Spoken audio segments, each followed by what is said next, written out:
So yan, no? So kamusta po mga ka-Streetwise? Ako po si Takero Miyamoto at welcome po sa aking munting channel. So ito, medyo ginagabi na naman po tayo sa paggawa ng content kasi medyo busy po tayo tuwing umaga. Kasi po start na po ng harvest namin ng sugarcane. So ito, bali gabi lang po talaga ako nakakaroon po ng time. So kahit po na medyo ginagabi po tayo ngayon is hindi po talaga na natin maiwasan na makagawa po tayo ng content regarding po sa mga bagay-bagay na nangyayari po sa politika po ng Pilipinas. Yon. So kaninang hapon po kasi ang nangyari po kanina ay yung isa sa pinakamataas na opisyal ng PDP laban ni dating Pangulong Duterte ay nag-resign. Okay? Nag-resign siya kasi nga nabwisit, na bad trip, na asar siya sa sinabi po ni dating Pangulong Duterte na ang pinaka-rotten or yung pinaka-nabubulok na sangay ng gobyerno po ay ang Kongreso. So ito mga kababayan, sa mga matagal na po nakafollow po sa akin, siguro alam nyo naman po yung stand natin dito. Hindi po natin pinoprotektahan ang Kongreso. Kasi ako po, naniniwala po ako na hindi po talaga malinis ang Kongreso. Hindi po siya malinis. Naniniwala po talaga ako na may mga anomalya pa rin po dyan. Yun nga lang po kasi mga kababayan, ang pinupunto ko lang po dito, bilang isang dating presidente, katulad nga po ni dating Pangulong Maudigs o dating Pangulong Duterte, dapat kasi kung magbabanggit siya ng mga ganong klaseng mga bagay na ang mga kongresista daw po natin ay mga magdanakaw, madumi daw po yung Kongreso, nabubulok daw po yung Kongreso, well, bilang isang presidente, edi sana may ebidensya ka na. At saka mga kababayan, alangan naman na di ba? Sa loob ng 6 na taon na naging presidente itong si dating Pangulong Duterte, ibig sabihin nun na nalaman mo na nabubulok ang Kongreso nung tapos na yung termino mo? Ano yun, pagkagising mo? Ang Kongreso magdanakaw. Ganon? Sinong tangang maniniwala doon, di ba? So mga ka-Streetwise, para makuha po natin yung narrative po na content po na to, basahin po natin yung balita po dito sa Radyo Pilipinas, no? Ang sabi dito, nauwi sa pagbibitiw ni Senior Deputy Speaker Aurelio Gonzales bilang miyembro na at opisyal ng PDP laban ang pagtalakay sa House Resolution 1414. Ito ay matapos hingin ni Albay Representative Edsel Lagman na pangalanan ang opisyal na nagsabi na bulok o rotten ang kamera o ang Kongreso.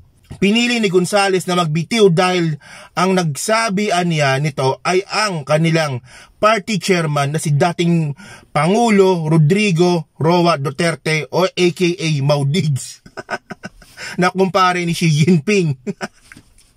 So mga kababayan kasi, ito bali nag-background check po tayo, bali ito pa lang si, what they call this? Itong si Congressman Aurelio Gonzales, siya po yung treasurer po ng PDP laban. Bali po si Duterte po yung chairman, vice chairman po si Cusi, okay? And then presidente si Jose Alvarez, bla bla bla, no? So, treasurer po si Congressman Aurelio Gonzales. And then mga kababayan kasi, ito pa yung nakakatawa kasi dito, okay? So ngayon, marami pa rin po kasing congressman ang miyembro pa rin po ng PDP laban. Base po sa nakita po natin dito, meron pong 66 na kongresista ang miyembro pa rin po ng PDP laban. So 66, malamang natanggalan na ng isa, bali 65 na lang po sila. Pero madami pa rin po yan. Marami pa rin pong mga miyembro ng PDP laban na kongresista po ngayon. So ang tanong ko kasi dito mga kababayan, kung totoo yung sinasabi ni dating Pangulong Duterte na kung totoo talaga at merong ebidensya merong ebidensya si dating Pangulong Duterte na sabihin niya na magnanakaw at saka nabubulok po yung Kongreso, ang tanong dito po sa 65 po na kongresista na miyembro po ng PDP laban, bakit walang sumigunda? Diba kasi mga kababayan kasi ano yan, tanga lang? Na sinabihan ni dating Pangulong Duterte na nabubulok ang Kongreso pagkatapos meron pa palang 65 sa ngayon, 65 na congressman ang miyembro po ng PDP laban. So ang punto dito mga ka-Streetwise, bakit humihingi si dating Pangulong Duterte ng ebidensya sa Kongreso mismo? Bakit hindi siya doon manghingi ng mga ebidensya ng mga pagnanakaw sa mga miyembro mismo ng PDP laban? I just don't really get the point mga ka-Streetwise. Sana nakukuha nyo po yung ibig kong sabihin. Kasi ang tanong kasi dito, bakit kay Martin Romualdez siya humihingi ngayon ng liquidation? Meron naman siya mga kongresista na miyembro ng PDP laban, 65 pa sila ngayon. Bakit hindi sila makapagbigay? pwedeng takot, pwedeng kasabwat. Pero ang pinupunto ko lang talaga dito mga ka-streetwise, no, bilang isang dating presidente, hindi pwede na nalaman mo lang yan na magnanakaw ang nabubulok ang Congress nang ngayon lang. Matagal mo nang alam yan. And then, nung presidente nga po ito si dating Pangulong Duterte, bakit hindi siya nagsalita? Bakit ngayon lang? Okay, so mga ka-streetwise, no, sa mga hindi pa po nakakapanood po ng video, ang pag-resign nga po ni Congressman Gonzales, ito po yung video, no. Ito, panoorin natin to. Mga ano lang to, mga 1-minute video lang to, no. Sige. I hate to say this, Mr. Chairman, but when I heard the word rotten, of course, I felt bad regarding Mr. Chairman. I also would feel bad hearing that accusation that the House is rotten. But may we know who uttered that statement? Was it a comic or a leader or previous leader of this country?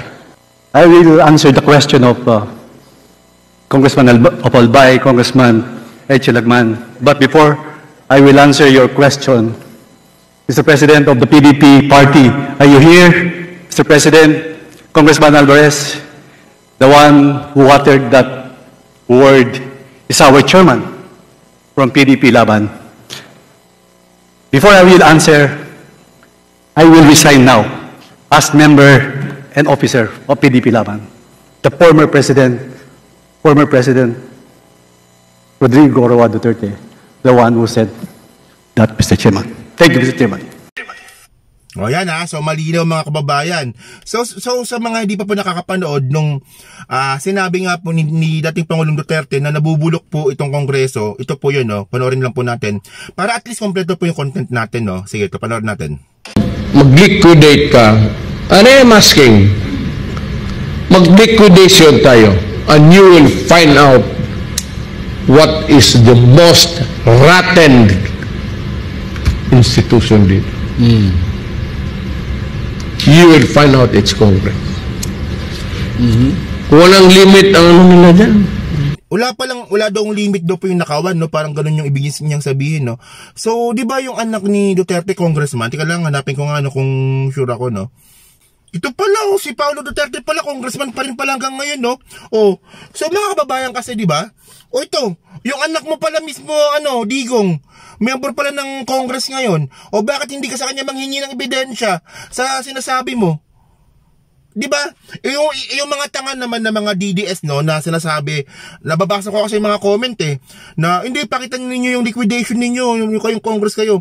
Mga kababayan kasi ito, na-content ko na to, pero dadaanan po natin ito, no. Yung nireklamo nyo kasing MOOE na yan, yung miscellaneous and extraordinary expenses po na yan, hanapin natin, no. So ito yun. Ito galing itong COA. Okay? Dito po kayo kasi naloko po ni Mr. Sasot, ni Sasrogando Sasot, no? Kasi nga po, pag ino-audit po yung MOOE na yan, tama, no? Extraordinary and miscellaneous expenses po na yan, apparently tama siya doon na mayroon talagang certificate, di ba? Ito, basahin ko na lang, no? Sabi dito, certificate executed by the official concerned that the amount claimed was spent for the purpose and in the amount not exceeding the limit indicated in the general appropriation of the GAA. Yan. So bukod po yan sa certification po, humihingi rin po ng resibo po yung COA para pa ma-audit po yung extraordinary expenses po na yan. Base po sa COA yan, ang sabi dito, relevant invoices receipt if the amount claimed was spent for the purpose and in the amount exceeding the limit indicated in the general provisions of the GAA. So may resibo pong hinihingi po dito yung COA para ma-audit po yung extraordinary expenses po ng Congress. Okay? And then bukod po dyan, syempre yung extraordinary expenses po na yan, ginagamit po yan para po sa mga constituents po ng mga congressman, di ba, para makipag-meeting sa mga tao. So kailangan po dito yung minutes of meeting. Kasama po yan sa ino-audit at saka attendance sheet. Okay, doon po sa mga naniniwala na mga DDS na mga tatanga-tanga na ang sinasabi nila na certification lang daw po yung kailangan para po ma-audit po yung extraordinary expenses, mali po yun. Ito na ang ebidensya ko, no? May ebidensya nga ako, no? Si Duterte ba nagpakita ba ng ebidensya? Yung mga pinaniniwalaan nyo ba nagpakita ba ng ebidensya? So yun mga ka-streetwise, no? So balik po tayo dun sa kwento. Ako po mga kababayan, no, ito in my own opinion, ako po, dito po sa 65 po na natitira, actually marami pa sila, no? Dito po sa 65 po na natitira po na kongresista, dyan po sa Congress, naniniwala po ako na may mga aalis pa dyan. At nanganganib po na mabawasan or mas maganda nga, lahat na lang sila. Pero ang sinasabi ko lang dito mga kababayan, yung mga nag-resign po na mga congressman dyan po sa PDP Laban, kasi pangalawa na to di ba pangalawa na si Gonzales may kasunod pa po yan. May kasunod pa, naniniwala po ako dyan. Base po sa prediction po natin. At syempre mga kababayan, dito po na natin makikita na talagang iba po talaga kapag ikaw po ay presidente. Talagang may makikinig po talaga sa'yo at may susunod po talaga sa'yo. Pero iba po kasi ngayon, iba na yung panahon ngayon. Hindi na po presidente si dating Pangulong Duterte. So ngayon, mas malakas na po yung loob ng mga kaalyado ni dating Pangulong Duterte na lisanin or alisan siya sa PDP Laban. So ganyan po talaga kabulok yung political system po ng Pilipinas. Kasi po yung politika po sa Pilipinas, hindi po ito hindi siya by principle, hindi siya by ideology. Ang party system po sa Pilipinas ay based po sa personality. And sana po, ito po sana yung mabago po sa sistema po ng politika po natin. So yun lang po mga kababayan, no? May isang content lang po ito, no? So kayo po, ano po masasabi nyo nga po dito sa pag-alis ni Congressman Gonzales sa PDP Laban, na treasurer pa pala siya, no, di ba, ng PDP Laban. At kayo ba, naniniwala rin po ba kayo na hindi pa ito yung huli? May mga congressman pa na aalis dyan po sa PDP Laban. Especially, tandaan ninyo, malapit na po yung midterm elections, di ba? Next year, ano na yan magsisimula na po yung mga propaganda ng mga yan, di ba? So yun lang po mga kababayan. So kayo po, ano po masabi nyo nga po sa content po natin ngayon? Paki-comment na po sa baba at binabasa ko pong lahat yan. So sa muli po, maraming salamat po sa inyong lahat. Ako po si Takero Miyamoto.